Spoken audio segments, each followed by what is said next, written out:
All right, ladies and gentlemen, we're back. 5 hours till the season starts. Recording sort of last minute. This was recorded before, but lineups came out, news came out about players playing where and all that shit, you know. We go in. I'm going to change this team another 500 times in the 5 hours before the game starts, but this is what we're going with for this time of the day. As you can see, I've got everything blacked out. I'll kind of go through it. The players that are on there, I think that 100% of teams should have. There's no reason to not have Lloyd. There's no reason to not have Gorn. There's no reason to not have Grundy. Grundy's probably the odd one out in them. I wouldn't say there's no reason to not have Grundy, but I'd say just start him, dude. Stop being weird. Just do it. No risk it for the biscuit. Do that somewhere else, another position on another line.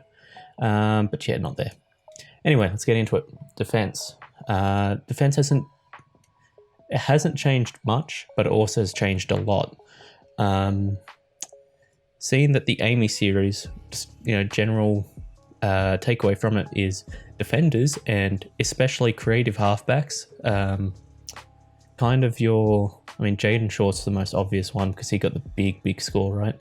Caleb Daniel, he got a huge score as well. The change to the kick-in rule and the change to the man on the mark rule makes those creative halfbacks kind of take on the game, not to the Sard level, but I think Sard will have an alright Supercoach year. Not a great one though.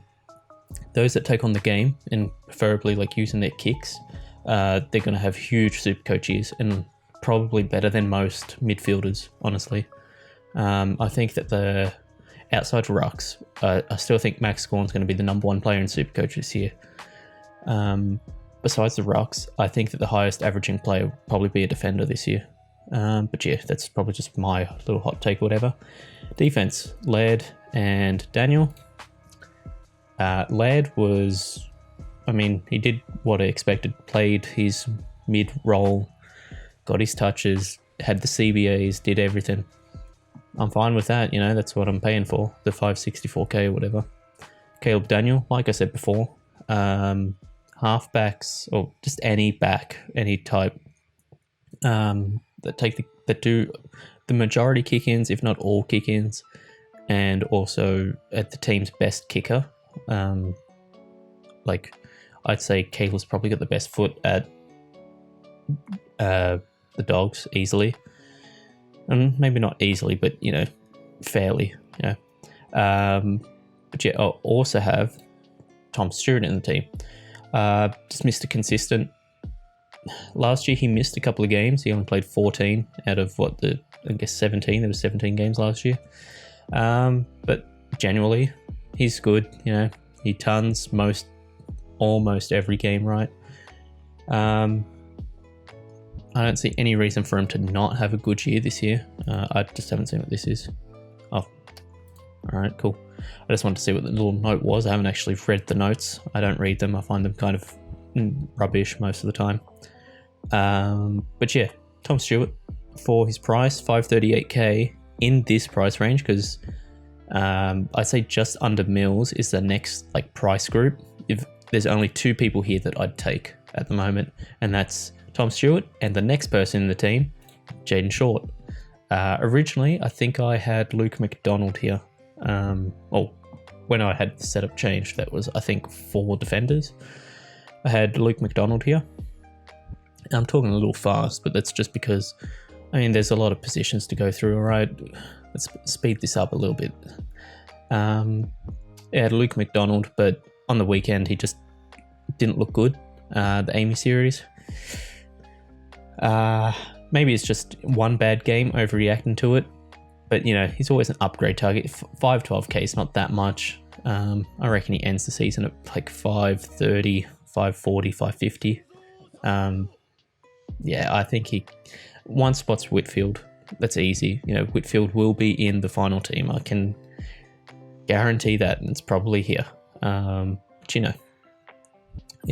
Someone's going to miss out. You can only take 6. But anyway, for the final spot, I'm going to have to type this one up because I'm not searching all the way down, is Jordan Butts from Adelaide. I don't know why it took so long, but Anyway, Jordan Butts. Honestly, I don't know much about Adelaide, but from what I've heard and from the Supercoach discussions and stuff, he'll play and he'll be mediocre. He'll do his stuff. At D6, he's going to end up D-traded. That's what it'll be, but it's whatever. Bench, I think everyone's going to have roughly the same bench, if not the exact same, throughout all the lines. Highmore and it's Kozichki, whatever. We'll play at least round 1. Don't know how much further after round 1, but he'll play at least round 1, so it's good enough for me. Midfield. Alright, so here we got in the midfield. My pick, just pick Neil. 721k, had his calf injury, whatever. In the one quarter that he really tried, I think it was the third quarter, I think he had a 50-point quarter, right? Just play him. I think that the money you're thinking you're trying to save, which, I mean, will you save that? Yeah, probably, but you're going to lose it rank. You're going to lose league matchups. I think just have Neil. He's always a captainable player, every week. Even, I think, it's the Swans round 1, and last year he didn't score too well against the Swans. I think it was 67 he scored. I honestly, not happening. He'll ton. Probably going to happen. Anyway, number 2, Jack Steele. Played good last year, played good in the Amy series, showed everything I needed to see. He's got a good Supercoach role for the next couple of years and stuff.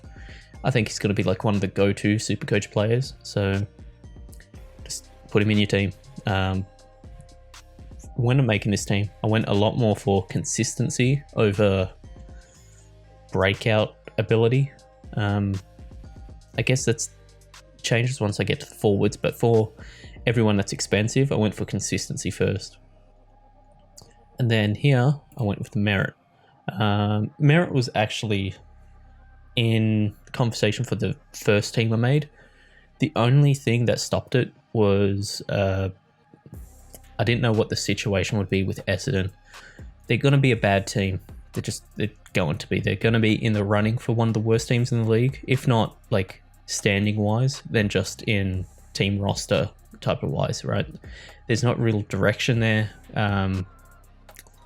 It's just all over the place. But for Supercoach, Merritt's still good. He's very consistent, barely gets injured. He's just good, right? And I think at this price, the only other one I'd look at is probably Dangerfield. But then Dangerfield also has he was injured during the preseason, wasn't injured during the Amy game.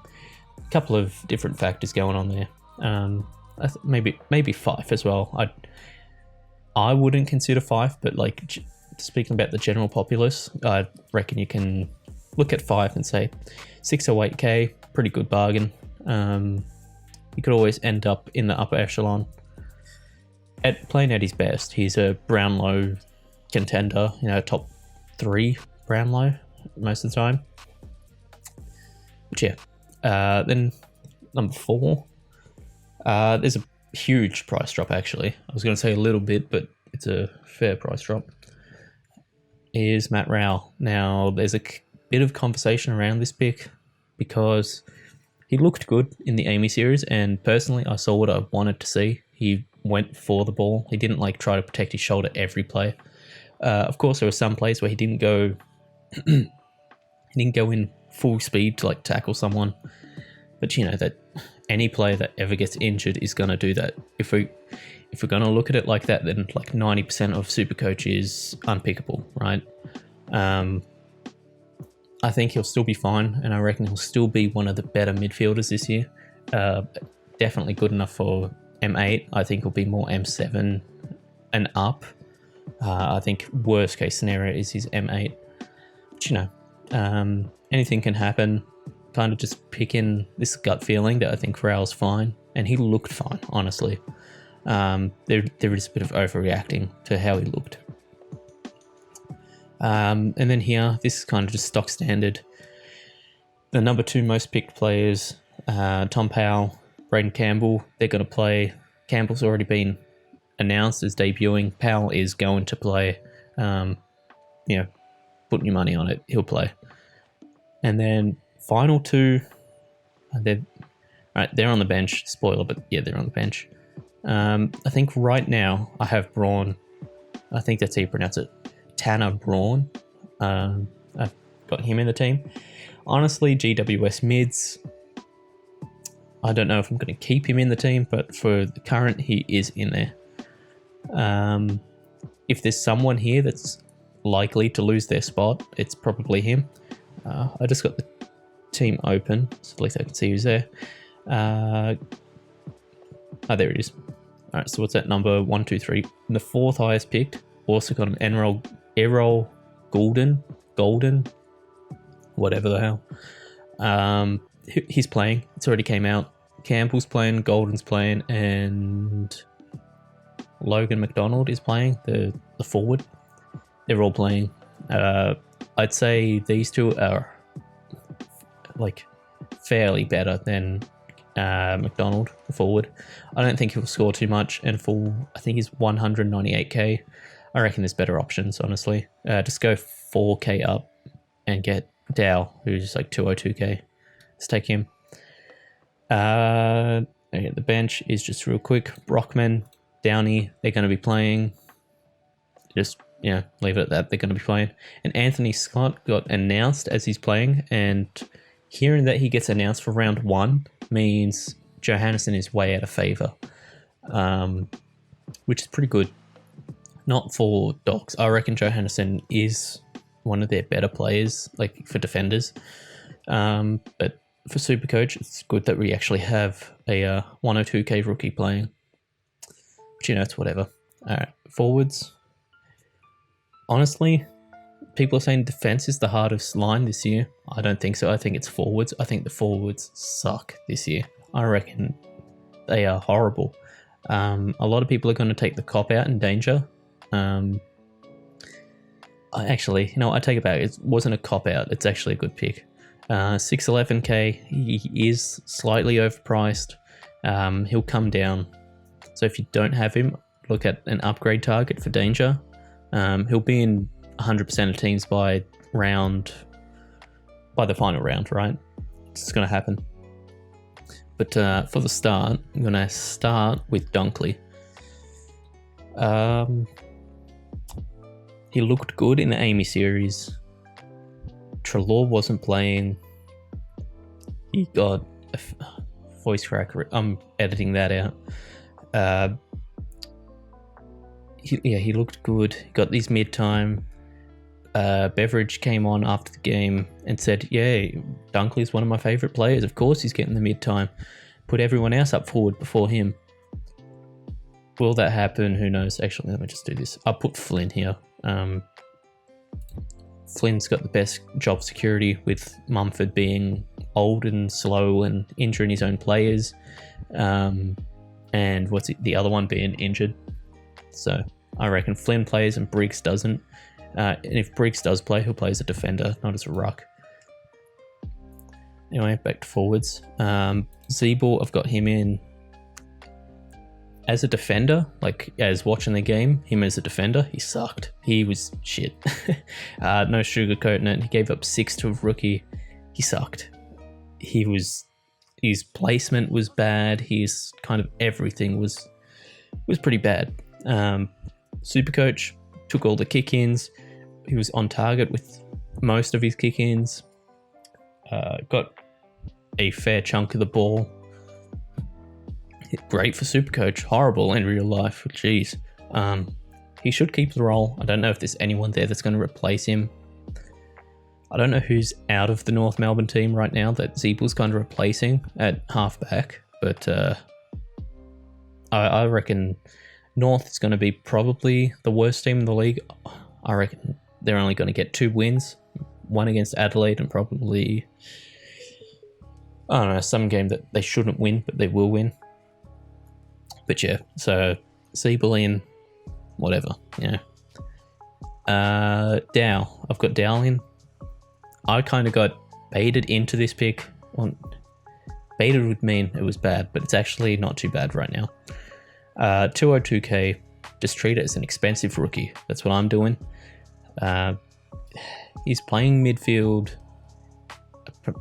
from reports and stuff. The coaching and selection team like him above the other candidates for his role. I'll take it. Yeah. Hopefully it works out. Hopefully. And then I'm surprised it's so far down. Impy. He mustn't have played good at the Amy game. I don't remember scores off the top of my head, but from the little bit I did watch of that game, I found it so boring. So I turned it off. But Impy looked alright. Yeah. For his price and for the fact that there's no good forwards this year, I reckon he's alright. Danaher's someone that a lot of people are starting. I'm not buying into that whole Danaher's going to, you know, be in Danaher's going to be in Coleman conversation. Not going to happen. He'll just keep missing kicks and stuff like that, you know. Anyway, is he really this far down? Miles Bergman. Hopefully he plays. Here we go. If we're in this section of hopefully he plays, and Chad Warner should play. Actually, I don't think he's gotten announced yet to play. They've announced the other rookies and haven't announced him, which could be worrying. I could have also just missed the notice about it, which is possible. You know, there's a lot that goes on in a day. Yeah, alright, I'm going to look at that probably straight after this video. Rowe, he's playing. Put him in. He's Adelaide small forward. And I've got Tracy here. Tracy's going to miss the first two. Originally it was first three, but Freo challenged the ban and it came down to two. I've seen the hit. I didn't think it was that bad. I reckon it could have just been a play on, but you know, fair enough that they called him for it. But yeah, for 2 weeks he can sit on the bench, use him as a loop, you know, whatever. After that, he'll play a couple of games until, what's his name? Sean Darcy comes back. I reckon he's the replacement ruck, and then Tracy kind of like swap rucks with him. They kind of duo the ruck. I reckon Tracy's kind of shit, but you know, worst case scenario, he gets dropped from the team and he's just the loop for the whole year, which honestly I'm pretty fine with. But yeah, that's the team for now. 60k in the bank, probably a bit higher than what I thought I'd have. It's just I can't find anywhere else to spend the money. I originally had Caldwell in the team. I'd like Caldwell. I call him Caldwell. It's not that, it's cold. Whatever. I like him, but can't get the money to work properly. Probably if I did some work within the Brawn and maybe dropped Siebel, could maybe make something work, but you know, for the moment, I'm actually kind of happy with this team. I don't think it's too bad. The 5 defenders thing's a bit different. Usually it'd be more 5 midfielders, 3 defenders, 3 forwards, something like that. But yeah, that's the team for going into 2021. Like I said, it's probably going to get changed 100 more times. But yeah, that's the play for now. Feel free to leave like plays you're thinking about putting in. Put it down in the comments. I usually read them. If not like the day of it happening, the day after. I'm a busy person. But yeah, footy's back. Hooray. Tasty out.